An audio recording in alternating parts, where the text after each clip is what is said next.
इतनी कठोर सजा देने के बाद लाइन क्या आ रही है? जब तुम उस देश में पहुंचो।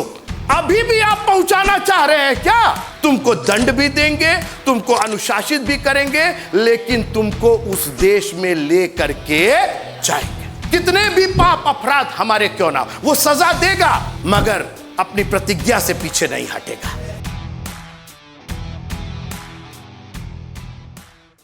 गिनती की पुस्तक एक लाइन पर मैं बात करना चाहता हूं। वैसे तो 3 भाग है इसके, कि अपने कपड़ों की छोर पर क्या लगाना? झब्बा लगाना। हाँ, जैसे ये लगता है, इसमें तो नहीं है, जो नीचे लटका रहता है, खास करके पर्दों में नीचे लटका रहता है। और उसका कलर भी बताया, क्या कलर रखना? पढ़िए क्या लिखा है, क्या रखना? नीला रखना। नीले रंग का, क्योंकि देखिए बाइबल कहां से कहा, तुम्हारा मन व्याकुल ना हो, तुम परमेश्वर पर विश्वास रखते रहो, मुझ पर भी विश्वास, मैं आऊंगा, ले जाऊंगा, स्वर्ग में लेके जाऊंगा, नीले रंग में लेकर के जाऊंगा, नीले आसमान के पार लेकर के जाऊंगा। नीला ऐसे ही अलटप्पू नहीं लिख दिया गया, एक आशीष रखी उसके अंदर। अपने कपड़े जब पहनो वो नीला रंग दिखाई देता रहे, ताकि तुम हर समय गाते रहो, नीले आसमां के पार जाएंगे, मेरा यीशु रहता वहां। वो स्वर्गीय बुलाहट है आपकी। आपको बार बार रिमाइंड हो कि परमेश्वर पर हम विश्वास करते हैं, हमारा प्रभु भी हमको लेने के लिए आएगा। प्रभु अपनी प्रतिज्ञाओं को भूलता नहीं। देखिए, इसीलिए पुराने नियम की मैं बात कर रहा हूं। हम पुराने नियम में नहीं है, लेकिन यहीं से हमको समझ में आ रहा हो, नीला रंग, यहां और कोई रंग नहीं, इसने नीला रंग यहां पर प्रभु ने कहा, क्योंकि उसकी वजह थी। अब ये इस्राएली बिल्कुल कनान देश के करीब पहुंच गए थे।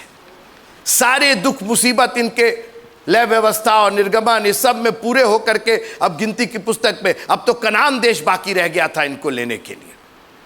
और अब नीले रंग की बात हो रही। इसके पहले आपको याद होगा बहुत से कलर्स की बात हमने किया था, लाल रंग के और पीले रंग के और बैंगनी रंग के, बहुत से कलर की, लेकिन अब नीले रंग की बात हो रही है। क्यों? क्योंकि तुम्हारा स्वर्ग देश निकट है। आप है मेरे साथ? उसके बाद एक और हम लोगों ने घटना पढ़ी कि एक आदमी क्या कर रहा था? लकड़ी बीन रहा था। मैं बैक ट्रैक कर रहा हूं, आपको सुनते रहिए आप। ऐसा संदेश आप नहीं सुने होंगे कि आखिरी से शुरू करके और आगे लेकर के जा रहे हैं। क्योंकि उसका आपने उदाहरण देखा नूह बाबा का, कि कैसे हम लोग को पता चला कि प्रभु ने ऑलरेडी हमको आशीषित किया। हमारे पास तो सवाल ही नहीं है कोई, हम लोग के पास तो कोई प्रश्न नहीं।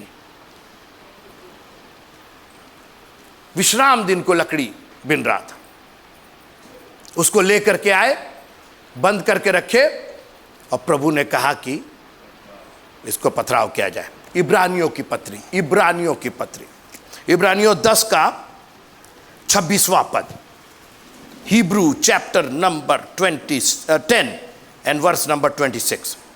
इसके क्योंकि सच्चाई की पहचान प्राप्त करने के बाद, सच्चाई की पहचान, सत्य कौन है? प्रभु यीशु मसीह, उसका वचन सत्य है, मार्ग सत्य और जीवन मैं हूं। तो अब सुनिए, क्योंकि सच्चाई की पहचान प्राप्त करने के बाद यदि हम जानबूझकर पाप करते रहे तो पापों के लिए फिर कोई बलिदान बाकी नहीं रहा। 2 पाप, एक अनजाने में और एक जानबूझकर। सच्चाई की पहचान जब आपको हो गई, अरे सीधी सी बात है, 2 + 2 हमने बता दिया 4, और जब परीक्षा हुई तो 2 + 2 5 लिखेंगे तो आपका माफ हो जाएगा। एक बच्चे को पढ़ाया नहीं किया, अनपढ़ है, वो 5 लिखे, 12 लिखे, 56 लिखे, चलेगा भाई, उसको तो बताया नहीं गया। लेकिन एक बच्चा जो फीस देकर के स्कूल गया है और टीचर ने उसको 12 बार 2 + 2 4 बताया है, वो अगर 5 लिख रहा है तो माफी के योग्य है? कतई नहीं है। उसको तो 0 ही मिलेगा। वही नहीं कहा, भूल से हो गया। साल भर तुमको 2+2 सिखाए है, तुम आके कह रहे हो भूल से हो गया। टीचर को भी मालूम है कि क्या चीज भूल से होती है। और बहुत से जो बच्चे गलती करते हैं, भूल से करते हैं, टीचर उनको अच्छा कोई बात नहीं, चलो जानबूझकर ही क्या। लेकिन जब जानबूझकर, और यहां ये लकड़ी बीन रहा था किस दिन, अरे बाप रे बाप। और इसके पहले बात हो चुकी थी सर, इसके पहले बात हो चुकी थी कि विश्राम दिन को तू पवित्र मानने के लिए स्मरण रखना। ये जानबूझ के लकड़ी क्यों तुम बिन रहे थे? एक दिन उसी लकड़ी पर लेटा दिए जाओगे, उसी में बंद कर दिए जाओगे। यू नो कि संडे हमारे लिए अलग किया गया है। कौन सा इतना बड़ा काम हो गया आपके? आपके मरण जीवन का हो तो समझ में आता है क्यों संडे आपका परमेश्वर के लिए पवित्र नहीं है। और आपको मालूम है कि संडे की आशीष पूरे सप्ताह भर जाती है। आपके अंदर एक ताकत रहती है, फिर आप लुक फॉरवर्ड करते हैं कि फिर सैटरडे संडे आएगा, हम जाएंगे। आपको सच्चाई की पहचान हो गई है। लेकिन आज भी जब ईस्टर आएगा तो आ जाएंगे, क्रिसमस आएगा तो आ जाएंगे, भीड़ लगेगी, लोग बढ़ जाएंगे। ये काम नहीं होना चाहिए। ये आदमी पत्थरवाह कर दिया गया सर। गरीब आदमी था, लकड़ी बीन रहा था। अरे जाने दीजिए, अरे छोड़, नहीं, याद रखिएगा हमारा प्रभु बार बार बार बार बार बार पाठ्य पुस्तक हमारे पास है, आंसर हमारे पास है। सब कुछ जानने के बाद आगे पढ़ते हैं, सुनिए। क्योंकि सच्चाई की पहचान प्राप्त करने के बाद यदि हम कैसे पाप करें, कैसा पाप करें, जानबूझकर पाप करते रहे तो पापों के लिए फिर कोई बलिदान बाकी नहीं रहा। हां, दंड का एक भयानक बाट जोहना और आग का ज्वलन बाकी है जो विरोधियों को भस्म कर देगा। जबकि मूसा की व्यवस्था का ना मानने वाला, ये देखिए, पढ़ रहे हैं गिनती की पुस्तक और पढ़ रहे हैं इब्रानियों की पुस्तक, दोनों कैसा मैच कर रहा है। तो जब तक आपको गिनती की पुस्तक का व्यवस्था नहीं मालूम होगी, किस व्यवस्था की आप बात कर रहे हैं। इसीलिए हम आपको गिनती की पुस्तक, पुराने नियम की पुस्तक पढ़ा रहे हैं। जबकि मूसा की व्यवस्था का ना मानने वाला 2 या 3 जनों की गवाही पर बिना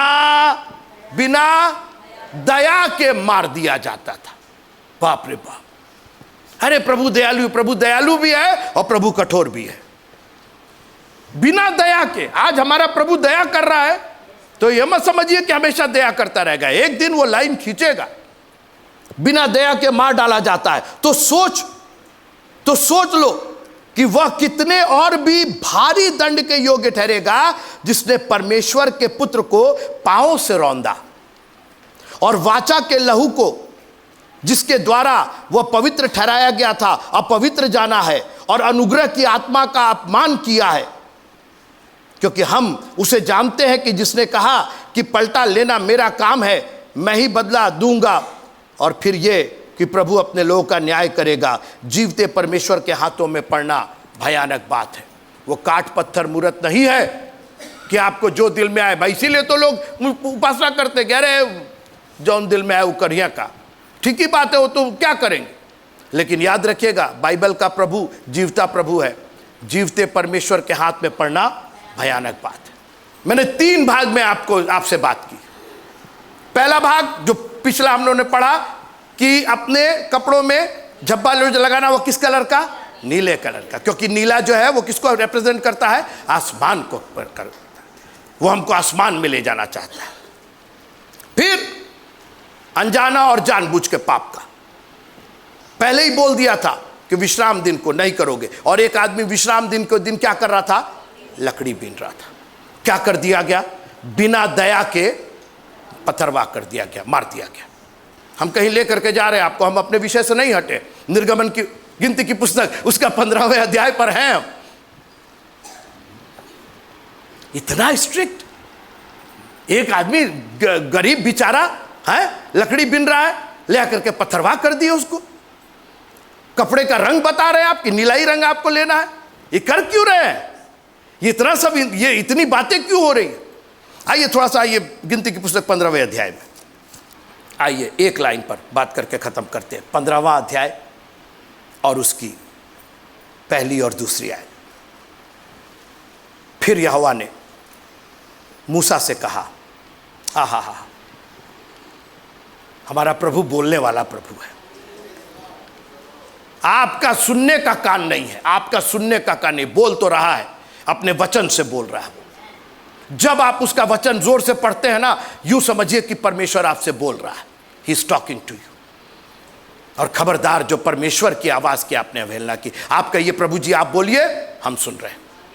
आगे सुनिए, फिर यहोवा ने मूसा से कहा, इस्राएलियों से कह कि जब तुम अपने निवास के देश में पहुंचो जो मैं तुम्हें देता हूं। वाह, ये क्या लाइन लिख दिया। आप कहेंगे क्यों, ये लाइन में क्या बुराई है, इसमें बुराई है। जो लोग पीस चर्च आए थे और जो गिनती की पुस्तक 14वां अध्याय पढ़े, उनके लिए लाइन स्ट्रेंज है, क्योंकि 14वें पद में तो इस्राएलियों को परमेश्वर ने, याद है आपको, मार ही डाला था। यहोशू और कालेब को छोड़ करके 10 जो गए थे, बाकी 10 को मार डाला। शत्रुओं ने चढ़ करके मारा। फिर से पढ़े क्या, आप तो सबको मार डाले, आपका तो क्रोध भड़का। लेकिन 15वां अध्याय आते आते परमेश्वर का अनुग्रह दिखाई दे रहा। इतनी कठोर सजा देने के बाद लाइन क्या आ रही है, तब परमेश्वर ने, तब यहोवा ने मूसा से कहा कि जिस देश में तुम पहुंचो, अरे अभी भी आप पहुंचाना चाह रहे हैं क्या? अभी भी उस देश की बात हो रही। सोच लीजिए, आप पहले ही कह दिया कि तुमको तो हम उस देश में लेके जाएंगे, तुमको मारेंगे भी, तुमको हलाक भी करेंगे, तुमको दंड भी देंगे, तुमको अनुशासित भी करेंगे, लेकिन तुमको उस देश में ले करके जाएंगे। तालियां बजा के प्रभु का धन्यवाद करें। हमारा प्रभु कितना भी कठोर क्यों ना हो, कितनी भी मुसीबतें हम पर क्यों ना हो, कितने भी पाप अपराध हमारे क्यों ना हो, वो सजा देगा, मगर अपनी प्रतिज्ञा से पीछे नहीं हटेगा। सोचिए आप, 14वां अध्याय आपने पढ़ा नहीं, 14वां अध्याय, इसलिए आपको मजा नहीं आ रहा। आप एक बार घर जाकर के पढ़िए, आप इधर देखिए मेरी तरफ, घर जाके एक बार फिर से 14वां पढ़िएगा और 15वें अध्याय की पहली लाइन पढ़ लीजिएगा। आप कहेगा प्रभु जी अभी भी इतना आपके खिलाफ हमने बलवा किया, ये मंडली बुड़बुड़ाती रही आपके खिलाफ, और आप हैं कि मैं वो देश दूंगा तुमको, मैं वो देश है। यह अनुग्रह देखिए उसका, तुम डिजर्व नहीं करते हो, तुम तो बुड़बुड़ाने वाली मंडली, तुम तो चर्च समय से आने ना आने वाली मंडली, तुमको तो 2-2.5 घंटे में बेचैनी होने लगती, तुमको हम लेकर के जाएंगे। उसने प्रॉमिस किया है कि मैं लेकर, वो प्रतिज्ञा का देश है। मैंने अब्राहम से प्रॉमिस किया, भले ही अब्राहम नहीं गए, लेकिन जिनको मैंने निकाला है, जिनको मैंने चाहा है, उनको तो मैं वो देश दे करके रहूंगा। आइए फिर से पढ़ते हैं। फिर यहोवा ने मूसा से कहा, इस्राएलियों से कह कि जब तुम अपने निवास के देश में पहुंचो जो मैं तुम्हें देता हूं। इतना ही आपको जानना है, बस इतना ही जानना है। निवास का देश, we are going to live there. सिय्योन देश हमारा है देश, रहते हैं हम परदेश, जाएंगे हम अपने देश। सिय्योन देश हमारा है देश, रहते हैं हम परदेश, जाएंगे हम। प्रभु आपका भविष्य नहीं रद्द करता है। कोई टीचर ऐसा नहीं है जो अपने छात्र से गुस्सा हो जाए, उसको सजा दे, और जब इम्तिहान हो, नहीं बैठोगे तुम इम्तिहान में, नहीं बैठोगे, नहीं बैठने देंगे। सारे टीचर, जो भी टीचर, कितना भी गुस्सैल टीचर हो, कितना भी अनुशासित करने वाला टीचर हो, वो कहेगा परीक्षा में तो बैठो तुम, हमको हम चाहते। और कोई टीचर, अरे फेल हो जाता तो कोई टीचर, आप बताइए टीचर लोग हैं आप, कोई बाप, कोई माँ अपने बच्चों से आप गुस्सा होते, अनुशासित करते, लेकिन आप चाहते हैं कि आपका बच्चा जिंदगी में फेल हो जाए। कितना भी आप गुस्सा हो, मर जाए, कट जाए, कभी आप नहीं, बोल भले ही देता है, लेकिन आदमी कभी नहीं चाहता वैसे ही हमारा वो स्वर्गीय पिता है तो दया का सागर और क्षमा की खानी है। हालेलुया। प्रभु तेरा धन्यवाद हो कि इतना अनुशासन करने के बावजूद, इतनी हमारी गलतियों पर हमको सजा देने के बावजूद आपके मन में एक ही विचार है कि मैं इनको इसके देश लेकर के जाऊंगा, मैं इनको एक निवास स्थान दूंगा जब तुम उस देश में पहुंचो। बॉटम लाइन कि हमको तो ये उस देश में लेके जाएंगे। और इसीलिए इसके आगे की जितनी घटना हुई, मैंने इसीलिए पीछे से पढ़ा, क्यों आप कर रहे, क्यों नीला वस्त्र पहना रहे आप, क्यों बिना दया के मार दे रहे, क्यों आप दुनिया के बलिदान की बात कर रहे, इसलिए कि जिस देश को मैं तुमको देने जा रहा हूं जब तुम वहां पहुंचो। प्रभु का धन्यवाद कीजिए, एक बार हाथों को उठा के उसका धन्यवाद कीजिए और कहिए प्रभु तेरा धन्यवाद हो कि इतनी मुसीबतों के बावजूद, इतनी हमारी नालायकियों के बावजूद, इतनी हमारी नाफरमानी, इतने एहसान फरामाश होने के बावजूद आपने जंगल में ढेर किया, जंगल में नाश किया, हम बुड़बुड़ाते रहे, हम डरपोक रहे, हम हर तरीके से, उसके बाद आप आके कह रहे हैं जब तुम उस देश में पहुंचो। वाह क्या बात है, प्रभु तेरा धन्यवाद। इस बात पर तो पूरी जान न्यौछावर है आपके लिए। तुम्हारा मन व्याकुल ना हो, तुम परमेश्वर पर विश्वास करते हो, मुझ पर भी विश्वास करो, मैं आकर के तुमको लेके जाऊंगा। अरे प्रभु जी हम तो किसी लायक नहीं, जो भी है आप है मेरे साथ। जब तुम उस देश में पहुंचो, ये इतनी जो कार्रवाई हुई, लेकिन प्रभु जी उस देश में पहुंचेंगे तो ये इतना सब जो करना पड़ेगा, ये अर्घ करना पड़ेगा और मेढ़ा लेना पड़ेगा और बकरी का बच्चा और ये बलिदान, वो बलिदान। मेरे साथ आइएगा, मैं ख़त्म कर रहा हूँ। इब्रानियों की पुस्तक 10वां अध्याय और उसकी 9वीं आयत। फिर ये भी कहता है कि देख मैं आ गया हूँ ताकि तेरी इच्छा पूरी करूं। निदान वो पहले को उठा देता है ताकि दूसरे को नियुक्त करे। यानी पहला व्यवस्था जो थी, वो जो गिनती की पुस्तक उसका 15वां अध्याय 3री आयत से लेके और जो 22 आयत तक आपने पढ़ा, ये करना वो करना, ऐसा करना वैसा करना, यहां अर्घ देना, वहां तेल लगाना, यहां पर बेड़ा मारना, वहां पर बकरी का बच्चा, इन सबको वो उठा लेता है, हटा देता है, क्योंकि ये सब आपके पाप को ढांकने के लिए था। इन सब को हटा देता है। कोई है मेरे साथ? आप है मेरे साथ? रोटी बनाते हैं, 2 रोटी बच जाती है रोटी के डब्बे में, दूसरे दिन फिर नई रोटी बनती, तो वो रोटी वहीं रहने दी जाती कि हटा दी जाती है? वो हटा दी, क्योंकि वो रोटी फिर खराब करेगी ना दूसरी रोटी को। उस रोटी की जरूरत नहीं, उस रोटी का जो करना वो करते हैं, लेकिन आप उस डिब्बे में अब रखेंगे तो ताजी रोटी रखेंगे, पुरानी वाली को हटा दिया जाएगा। तो जब यीशु मसीह आए तो उन्होंने जो व्यवस्था थी, पुरानी जो व्यवस्था थी दुनिया का, जो अभी हम लोग पढ़ दिए, उसको पढ़ने की जरूरत नहीं है, उसको हटा दिया ताकि दूसरे को नियुक्त किया जा सके। अब आइए मेरे साथ इब्रानियों की पुस्तक उसका 9वां अध्याय। फिर यह भी कहता है कि देख मैं आ गया हूं ताकि तेरी इच्छा पूरी करूं। निदान वो पहले को उठा देता है, यानी व्यवस्था को हटा देता है ताकि दूसरे को नियुक्त करे। उसी इच्छा से हम यीशु मसीह की देह के कितनी बार? एक ही बार बलिदान होने से। तालियां बजा के प्रभु का धन्यवाद कीजिए। फिर से सुनिए, उसी इच्छा से हम यीशु मसीह की देह के एक ही बार। वो जानते पौलुस क्यों एक बार कह रहा है? क्योंकि जो गिनती की पुस्तक 15वें अध्याय में जो बलिदान और सबका तरीका था, वो बार बार हर साल करना पड़ता था। इसीलिए पौलुस ने कहा अब नहीं, क्योंकि वो आ गया है, परमेश्वर का एक लौता पुत्र आ गया है, परमेश्वर का वो मेमना जो हमारे और आपके पापों के लिए बलिदान होता है, वो अब आ गया है। तो व्यवस्था को हटाओ ताकि ये बलिदान का, और कितनी बार वो बलिदान? एक ही बार। कोई बोलेगा प्रेज द लॉर्ड मेरे साथ? एक ही बार बलिदान चढ़ाए जाने के द्वारा पवित्र किए गए हैं। जो गिनती की पुस्तक एक बार फिर से पढ़िएगा और तब आपके हाथ अपने आप जुड़ जाएंगे और कहेंगे प्रभु तेरा धन्यवाद हो। उतना सब हमको करने की जरूरत नहीं, ताकि जो कोई उस पर विश्वास करे, किस पर? व्यवस्था पर नहीं, यीशु मसीह पर विश्वास करे, वो नाश ना हो परंतु अनंत जीवन पाए।